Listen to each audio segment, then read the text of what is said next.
All right, today we're going to start Unit 3. All right, Unit 3 is all about the atom and what the atom is made up of. All right, how do we know the different particles within the atom, how many particles there are, and then as well as calculating average atomic mass. We're going to be calculating moles of the atom of a compound. So lots of information in this unit. This first lecture today is just going to be finding out how the different parts of the atom were discovered.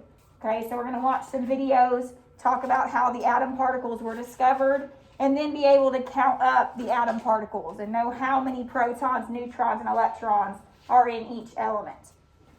So, first of all, the foundations of the atomic theory. So way back in 400 BC, all right, Democritus came up with a plan that, or a thought that nature's basic particle was the atom. The reason why he named this the atom was because atom means indivisible. So he thought there was a particle that could not be divided anymore, all right, that could not be broken down anymore. So that's why he gave it the name of the atom, meaning indivisible. Aristotle did not agree with Democritus. And he said he believed all matter was continuous, meaning it could be divided and divided and divided indefinitely, okay, as many times as possible. So he did not believe in the atom.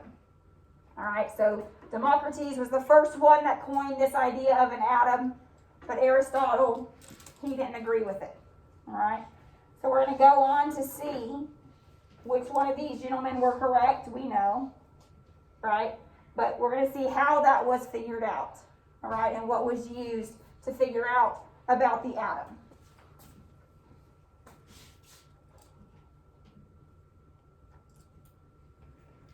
Neither one of these guys had any experimental evidence, all right? They just kind of, this is what I think, all right? This is why they didn't really have any details or any evidence or any observations or anything to state these claims. That's just what they thought.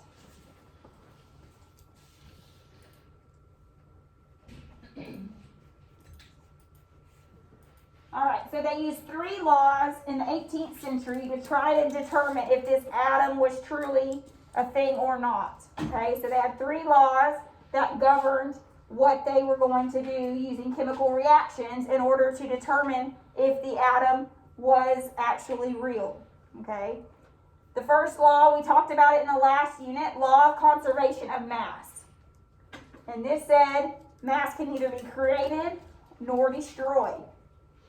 Okay, so after they investigated different chemical reactions, they believed that this was true, and it is true. Mass can neither be created nor destroyed. Whatever mass I start a chemical reaction with must be the mass that I end with at the end of my chemical reaction. I cannot create matter. I cannot destroy matter. Okay, so they found this to be true. The next law is called the law of definite proportions. And what this says is a chemical compound contains the same elements in exactly the same proportions by mass, regardless of the size of the sample. Well, that's a lot of words. What does that mean? That means for table salt. We know table salt is sodium chloride.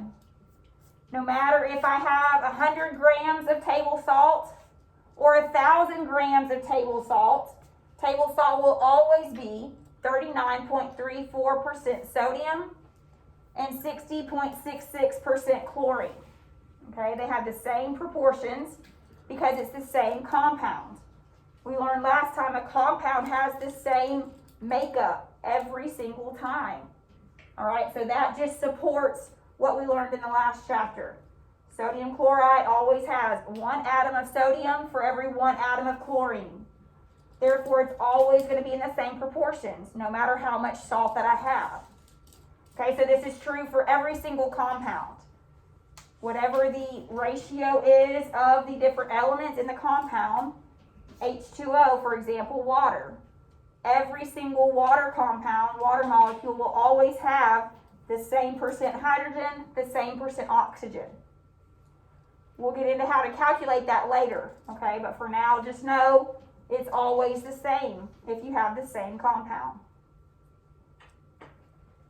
The last law is the law of multiple proportions. And what this says, if two or more compounds are composed of the same two elements, the ratio of the masses of the second element combined with a certain mass of the first element is always a ratio of small whole numbers.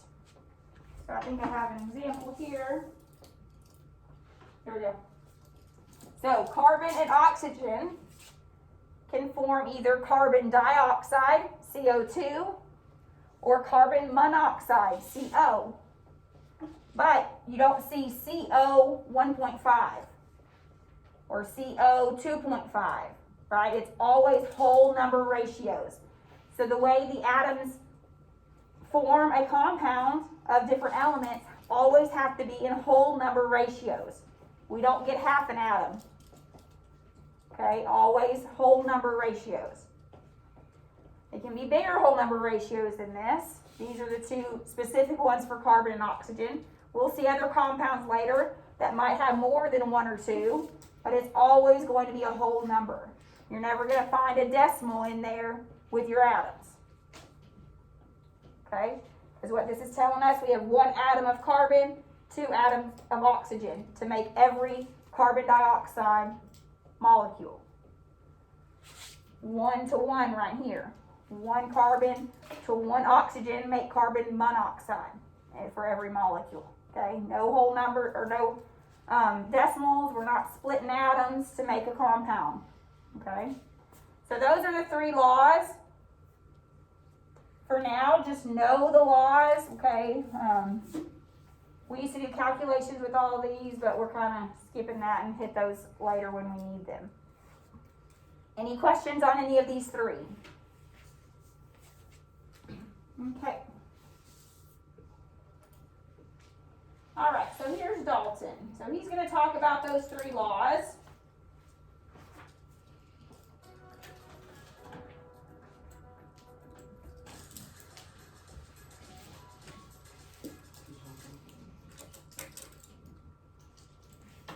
Hey everyone, Justin Davis here with ChemistryBible.com and YouTube channel Chemistry Bible. And today I'm going to talk to you about Dalton's atomic theory. Dalton's atomic theory was devised by an English chemist by the name of John Dalton. He was working at the very beginning of the 19th century, and he's actually most famous for his law of partial pressures of gases, but he's also, or at least should be, equally famous for being the first scientist to truly use data to support the existence of atoms. Let me show you how he did that. Let's consider two very simple reactions, the likes of which you'll probably encounter in an introductory chemistry course. We can take oxygen and react that with two equivalents of hydrogen to create water. But water's not the only thing we can make from oxygen and hydrogen. If we combine them instead in different proportions, we can create hydrogen peroxide, the likes of which you might find in your medicine cabinet at home. Now, Dalton used reactions like this to demonstrate that there must be a fundamental, indivisible particle which is combining to make these materials. Let's take a look at how he did it. Looking at the top reaction, let's say that I started with 32 grams of oxygen. I'll need 4 grams of hydrogen to completely convert that oxygen into water. And when I measure the amount of water formed, I get exactly 36 grams. Now, you probably noticed that the sum of the masses of all the starting materials in this case is equal to the mass of the products. And this observation will actually hold for any reaction at all, any chemical reaction. Let's take a look at the bottom. 32 grams of oxygen can react with 2 grams of hydrogen, in this case to form 34 grams of hydrogen peroxide. Again, my masses should balance. We call this the law of conservation of mass, because in any chemical process, it will always hold true that the total mass of all starting materials is equal to the total mass of all products. Now let's look at one more mathematical relationship. Let's look at the ratio of the starting materials to one another. In the top reaction, we have 32 grams of oxygen and 4 grams of hydrogen. So I need 8 times as much oxygen as hydrogen by mass. This is something that Dalton could have measured. In my lower reaction, I have 32 grams of oxygen reacting with 2 grams of hydrogen. The ratio, 16. And these ratios are similar to one another. They're divisible by a very small whole number ratio, in this case 2. This is known as the law of multiple proportions, and it holds for a number of reactions in which we combine multiple substances to make more complex molecules, just like we're doing here. What Dalton did was to combine the law of conservation of mass with the law of multiple proportions to demonstrate that there must be some fundamental indivisible particle. In other words, you can't add a half of a hydrogen atom to a molecule. Therefore, you can't have a proportion that isn't either 8 or 16 in this type of reaction. This is what Dalton used to support his theory. And because it was his theory, he got to name these fundamental particles. And he chose the name atom from Greek words meaning not divisible. This is the source of the term that we use today to describe this fundamental unit of matter. That's all for now, everyone. I'm Professor Davis from ChemSurvival.com and the YouTube channel ChemSurvival. I'll see you on my next video. Okay, can y'all see okay if we leave the lights off because we have more videos to get to? All right, so first off, John Dalton, he was the one that proposed the atomic theory, all right, and he broke it down and used all 3 of those laws that we've already talked about. Conservation of mass, law of definite proportion, and the law of